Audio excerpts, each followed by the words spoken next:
America Iran మధ్య యుద్ధం ముగిసింది. ఇరు దేశాల మధ్య శాంతి ఒప్పందం కుదిరినట్లు అమెరికా అధ్యక్షుడు ట్రంప్ ప్రకటించారు. ఇరాన్తో తమ నావికా దిగ్బంధనం ముగుస్తుందని ట్రంప్ వెల్లడించారు. ఇక ఎలాంటి సుంకాలు లేకుండా హర్ముజ్ జలసంధి తెరుచుకుంటుందన్నారు. నౌకల ఇంజన్లు స్టార్ట్ చేయాలంటూ పోస్ట్ పెట్టారు. శాంతి ఒప్పందానికి సహకరించిన అందరికీ ట్రంప్ అభినందనలు తెలిపారు.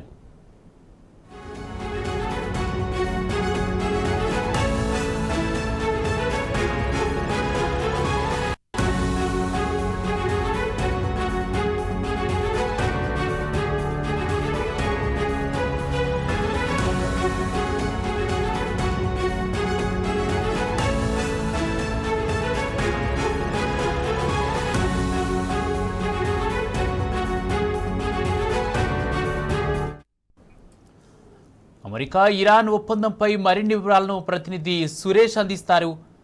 సురేష్, అమెరికా ఇరాన్ ఒప్పందానికి సంబంధించిన దగ్గరున్న అప్డేట్స్ ఏంటి?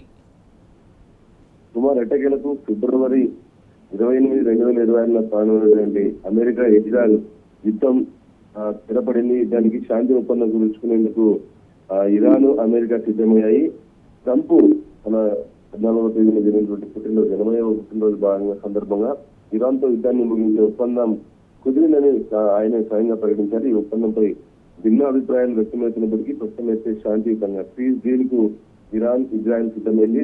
ముఖ్యంగా ఈ పరిణామంలో చూసుకుంటే ఇరాన్ ఇజ్రాయెల్ మధ్య జరిగినటువంటి ఒప్పందంలో చర్చలు ప్రారంభంగా అయిన తర్వాత $12 బిలియన్ ఇరాన్ సంబంధించిన ఆస్తులను విడుదల చేసేందుకు అమెరికా సిద్ధమైంది. దాదాపుగా 60 రోజుల పాటు జరిగినటువంటి ఈ చర్చల్లో $24 బిలియన్ విడుదలను అమెరికా చేసేందుకు సిద్ధమవుతున్నటువంటి తెలుస్తుంది. మరోవైపు ఇప్పటి వరకు కీలకమైనటువంటి ప్రపంచవ్యాప్తంగా సంబంధించిన ఫ్యూయల్ కి సంబంధించిన హర్మోజ్ జలసంధి పునరుద్ధరణకు కూడా అమెరికా అండ్ ఇరాన్ ఇరువురు కూడా ఒప్పందంలో భాగంగా వ్యూహాత్మకంగా సంతకాలు చేసినట్టుగా డిజిటల్ సైన్స్ చేసినట్టుగా మనకు అందుతున్నటువంటి సమాచారం. దాంతో పాటు ఇరాన్ అణు ఆయుధాలను తయారు చేయకూడదనే నిబంధనను, అలాగే నౌకాదళ దిగ్బంధనం ఎత్తివేతను, ఇరాన్ చమురుపై ఆంక్షల సడలింపు మరియు స్తంభింపజేసిన ఆస్తుల విడుదల చేయాలని చెప్పి ఈ ఒప్పందంలో ప్రధానంగా ఉన్నట్టుగా తెలుస్తుంది పీస్ డీల్ లో. దీంతో పాటు ఈ పీస్ డీల్ కి సంబంధించి జూన్ 19న స్విట్జర్లాండ్ లో అధికారిక సంతకాలలో జరిగేటువంటి విషయాన్ని పాకిస్తాన్ ప్రధాని షెహబాజ్ షరీఫ్ ప్రకటించడం జరిగింది. వర్చువల్ సమావేశంలో అమెరికా ప్రెసిడెంట్ గానీ లేదంటే వైస్ ప్రెసిడెంట్ గానీ సమావేశమైనటువంటి అవకాశాలు కనపడుతున్నాయి. అంటే ఒకవైపు లెబనాన్ పై ఇజ్రాయెల్ దాడులు చేస్తున్న సందర్భంలో ఈ పీస్ డీల్ కు శాంతియుతంగా చర్చలు జరిగిన తర్వాత డీల్ అవుతుందా లేనటువంటి సందిగ్ధత నెలకొంది. అయినప్పటికీ కూడా ఇజ్రాయెల్ నెతన్యాహుతో అమెరికాకి సంబంధించి ట్రంప్ మాట్లాడి హెచ్చరించడంతో చివరికి ఎట్టకేలకు పీస్ డీల్ కుదిరింది. ఇజ్రాయెల్ ప్రతిపక్షాలు అయితే మాత్రం ఈ డీల్ విషయం పైన తమ విమర్శలను ప్రభుత్వంపై పూర్తి వైఫల్యం చెందిందని చెప్పి నెతన్యాహుపై విమర్శించడం జరుగుతుంది. అమెరికా డెమోక్రాట్లు మాత్రం